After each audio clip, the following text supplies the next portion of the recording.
ایک مرتبہ اللہ تعالیٰ نے ملک الموت حضرت اسرائیل علیہ السلام سے پوچھا کہ تمہیں کسی انسان کی روح قبض کرتے وقت کبھی رحم بھی آیا ہے؟ ملک الموت نے عرض کیا، اے پاک پروردگار، مجھ کو 2 انسانوں کی جان نکالنے میں ملال ہوا تھا۔ اگر تیرا حکم نہ ہوتا تو میں ہرگز ان کی جان نہ نکالتا۔ ایک اس وقت جب نیلے سمندر میں ایک چھوٹا سا جہاز اپنی منزل کی جانب رواں دواں تھا۔ جہاز میں بہت سارے مسافروں کے علاوہ ایک عورت ایسی بھی تھی جس کے ہاں اسی وقت بچہ پیدا ہونے والا تھا۔ تیرے حکم سے میں نے پرسکون سمندر میں اچانک ہی لہریں اٹھا دیں اور ساتھ ہی ہوا بھی تیز کر دی۔ دیکھتے ہی دیکھتے ہوا نے طوفان کا رخ اختیار کیا اور سمندر سے اٹھنے والی لہروں نے اسے ٹکرا کر ہچکولے کھانے پر مجبور کر دیا۔ سبھی مسافر حیران و پریشان سمجھنے کی کوشش کر رہے تھے کہ اچانک ہی موسم نے اپنا مزاج کیسے بدل لیا۔ طوفان بڑھتا جا رہا تھا اور مسافر زندگی کی دعائیں مانگ رہے تھے، لیکن تجھ کو کچھ اور ہی منظور تھا۔ ہوا کے تیز جھکڑوں اور سمندر کی طاقتور موجوں نے جہاز کو توڑ کر ٹکڑوں میں بدل دیا۔ جن مسافروں کو تیرنا آتا تھا وہ تیر کر اپنی جان بچانے کی جی توڑ کوشش کر رہے تھے، لیکن میں نے تیرے حکم سے اکثر کی روحیں قبض کر لیں۔ وہ عورت جس کا بچہ پیدا ہونے والا تھا، وہ جہاز ڈوبنے کے خوف اور طوفان کی شدت سے بے ہوش ہو کر جہاز کے ٹوٹے ہوئے تختے پر پڑی ہوئی تھی، اور وہ تختہ سمندر میں تیز لہروں کے سہارے بہتا چلا جا رہا تھا۔ اسی حالت میں عورت کے یہاں بچہ پیدا ہوا اور ولادت کے اگلے ہی لمحے مجھے تیری طرف سے حکم ہوا کہ اس عورت کی روح قبض کر لی جائے۔ حکم کی تعمیل پلک جھپکنے سے قبل ہو گئی۔ اس وقت اس عورت کی روح قبض کرتے ہوئے مجھ پر رکت طاری ہوئی تھی۔ اللہ تعالیٰ نے فرمایا، جانتے ہو بعد میں اس بچے کے ساتھ کیا معاملہ ہوا؟ حضرت اسرائیل علیہ السلام نے فرمایا، میرا رب ہی تمام جہانوں کے معاملات سے آگاہ ہے۔ اللہ پاک نے ارشاد فرمایا کہ میں نے اس پر اپنی بے پناہ نوازشات فرمائی اور اس کو دنیا کا بادشاہ بنایا، لیکن بجائے میرا شکر گزار بندہ بننے کے اس نے کفر کی راہ اختیار کی۔ ناظرین گرامی، اس بچے کا واقعہ کچھ یوں ہے کہ وہ بچہ اکیلا ہی تختے پر پڑا رہا اور وہ کئی دنوں بعد اللہ کے حکم سے کنارے پر آ لگا۔ کنارے پر موجود ایک مچھیرے نے جو یہ دل سوز نظارہ دیکھا کہ ایک بچہ تختے پر پڑا کنارے کی طرف آ رہا ہے اور ایک عورت اس پر مری پڑی ہے، تو اس نے لپک کر بچے کو اٹھا لیا اور میت کو قریب میں زمین کھود کر دفن کر کے بچے کو اپنے ساتھ گھر لے آیا۔ مچھیرا جب بچہ لے کر گھر پہنچا تو بچے کو دیکھ کر اس کی بیوی بہت خوش ہوئی، کیونکہ اس کی جہاں کوئی اولاد نہیں تھی۔ انہوں نے بچے کا نام شداد رکھا۔ مچھیرا اور اس کی بیوی اس بچے کی لاڈو پیار سے پرورش کرنے لگے۔ ایک روز گاؤں کے باہر شداد بچوں کے ساتھ کھیل رہا تھا کہ اچانک ہی شور اٹھا کہ بادشاہ کی سواری آ رہی ہے۔ یہ سنتے ہی سارے بچے بادشاہ کے ڈر سے بھاگ گئے، لیکن شداد وہیں قریب کے ایک ٹیلے میں چھپ کر بادشاہ کی سواری اور شاہی لشکر کا نظارہ دیکھنے لگا، یہاں تک کہ تمام لشکر گزر گیا اور بادشاہ کی سواری گزرنے کے بعد کچھ پیادے گری پڑی ہوئی چیزوں کی خبر گیری کے واسطے لشکر کے پیچھے پیچھے آئے۔ ان پیادوں میں سے ایک نے راستے میں ایک پوٹلی پڑی ہوئی پائی۔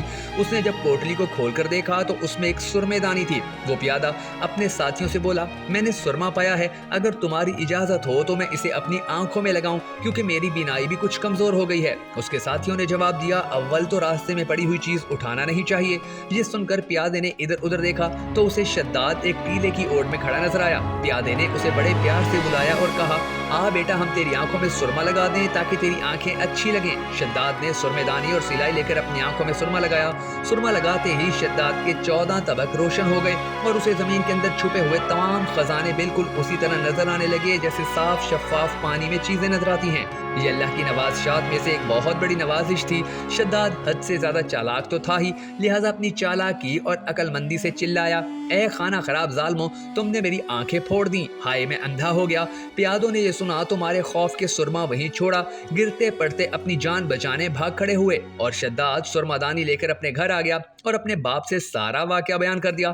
مچھیرا اپنے بیٹے کی ہوشیاری سے بہت خوش ہوا اور بولا، رات کو جب سب لوگ سو جائیں گے تو ہم اپنے بھروسے کے مزدوروں کے ساتھ چلیں گے اور جہاں بھی تجھ کو خزانے نظر آئیں گے ہم وہاں سے کھود کر نکال لیں گے۔ اس طرح شداد نے بہت سا مال و دولت اور جواہر اکٹھے کر لیے اور سب گاؤں والوں کو آئے دن دعوتیں کر کر کے اپنا ہمدرد اور رفیق بنا لیا تھا۔ کچھ عرصے بعد جب شداد جوانی کو پہنچا تو شداد اس گاؤں کے سردار کو قتل کر کے اس کی جگہ پر خود سردار بن کر بیٹھ گیا۔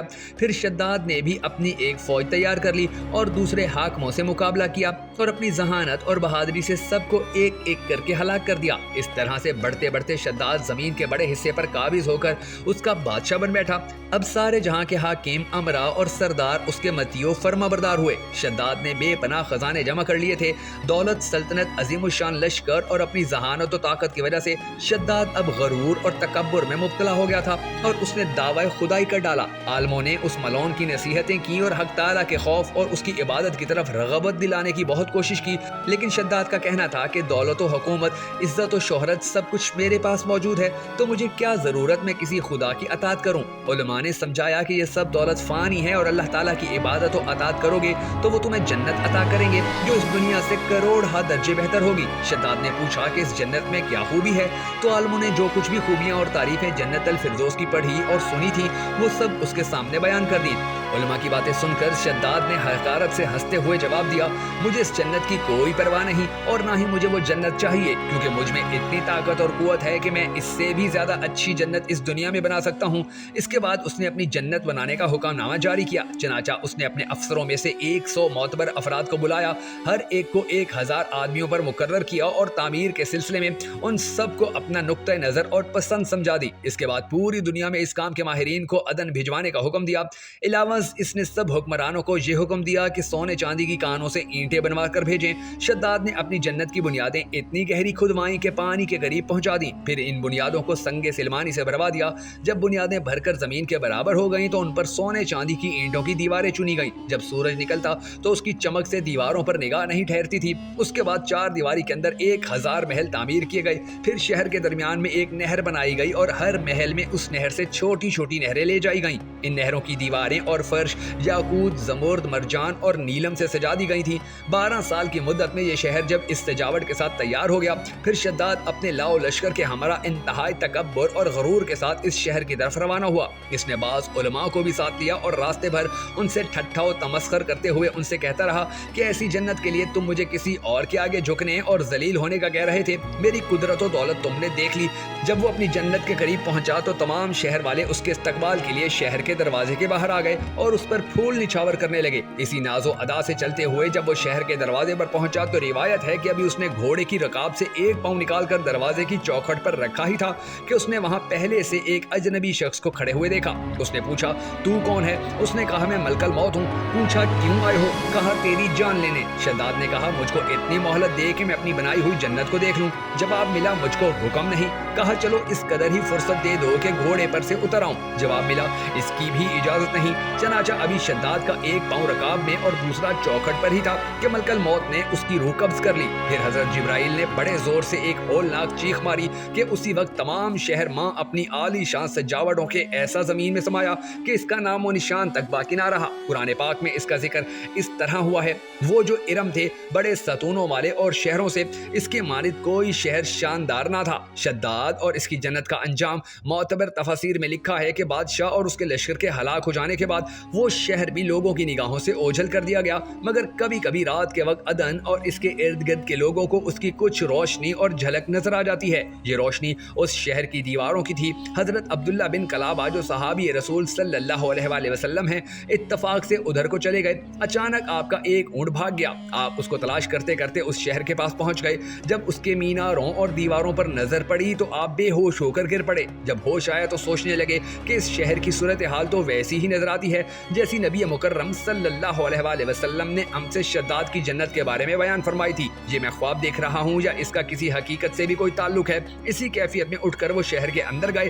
اس کے اندر نہریں اور درخت بھی جنت کی طرح کے تھے، لیکن وہاں کوئی انسان نہیں تھا۔ آپ رضی اللہ تعالیٰ عنہ نے وہاں پڑے ہوئے کچھ جواہرات اٹھائے اور واپس چل دیے۔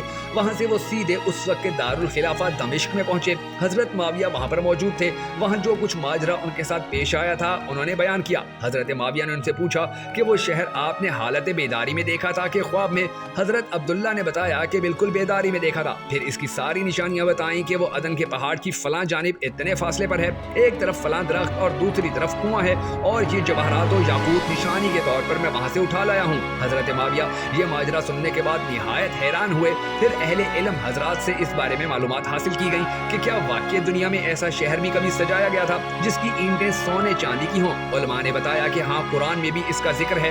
اس آیت میں ارم ذات العماد یہی شہر ہے، مگر اللہ تعالیٰ نے اس کو لوگوں کی نگاہوں سے چھپا دیا ہے۔ علماء نے بتایا کہ آن حضرت صلی اللہ علیہ وآلہ وسلم نے یہ بھی فرمایا تھا کہ میری امت میں سے ایک آدمی اس میں جائے گا اور وہ چھوٹے قد اور سرخ رنگ کا ہوگا، اس کے ابرو اور گردن پر 2 تل ہوں گے، وہ اپنے اونٹ کو ڈھونڈتا ہوا اس شہر میں پہنچے گا اور وہاں کے عجائبات دیکھے گا۔ جب حضرت معاویہ نے یہ ساری نشانیاں حضرت عبداللہ بن کلابہ میں دیکھی تو فرمایا واللہ یہ وہی شخص ہے۔